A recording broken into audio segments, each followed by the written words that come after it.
Panorama Gianna Nannini, ladies, gentlemen, è arrivato il momento di presentarvi colei che ci insegna l'italiano. Anch'io, buongiorno, prego, il microfono. Sì, no, certo. Signori, è arrivata ai nostri studi la professoressa Danila Elisa Morelli. Buongiorno a tutti, come state? Bene, benissimo, non bene. State ripassando per il rush finale, le ultime verifiche, le interrogazioni. Allora, ho un paio di materie sotto, se devo essere sincero, però insomma credo di riuscire a ribaltare con le interrogazioni di recupero. Ma a me interessa la mia materia, Sì, ma io quanto ho io di italiano? Oggi non vi interrogo perché devo chiedere un favore. Prego. Uso la radio per motivi personali. Ma certo, Prego. E faccio gli auguri di buon compleanno al mio papà. Ah, papà Morelli, auguri. Quanti? Poverino. Rocco Morelli.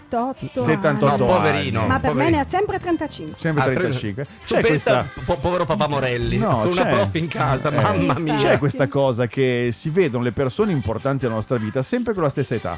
Non so come mai, ma il tempo non passa, tranne che per te.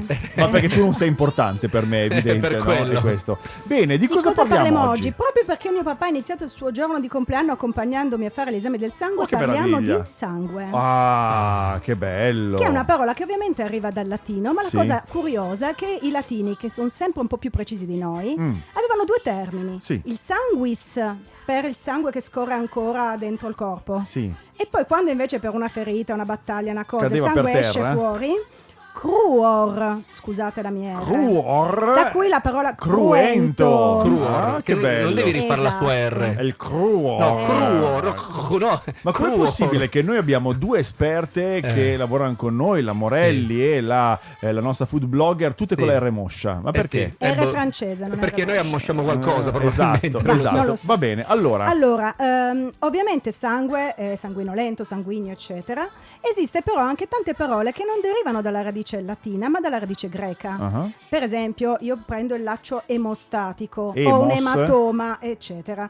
Allora, aima, in greco antico, significava sangue. Loro avevano un unico termine Sì. e ha dato origine al prefissoide emo, ema, che si può ok. utilizzare, da non confondere con gli emo. Esatto, perché gli emo, che sono questa Questo cultura un po' gruppetto un po' dark. triste, un po' così. Allora, quello viene da emotivo. Ah, ed è la vedi? stessa radice di emoticon, Sa che emoji. io invece ho sempre pensato che avesse a che fare col Col sangue. sangue. Invece Però no, il gioco invece di no. parole ci sta, perché purtroppo in alcuni casi questi ragazzi arrivano a farsi anche delle ferite, per cui Sì. insomma un pochino il significato anche di emo sanguigno Ci sta, può stare. sì. Un sacco di modi di dire con il sangue. Sì. Non cavare sangue da una rapa. Tipo, cosa significa non cavare sangue da una rapa? Appunto, non puoi pretendere da qualcosa che non ti può dare un certo risultato quel risultato. Allora, se tu cerchi di trovare il sangue in una rapa, È vero che è rossa, ma esatto. sangue non ce n'è. Il riso fa buon sangue, fare sangue acido, fare Il sangue lo utilizziamo buon sangue veramente. non mente. Esatto, ma ad esempio parlando dei reali, l'altro giorno noi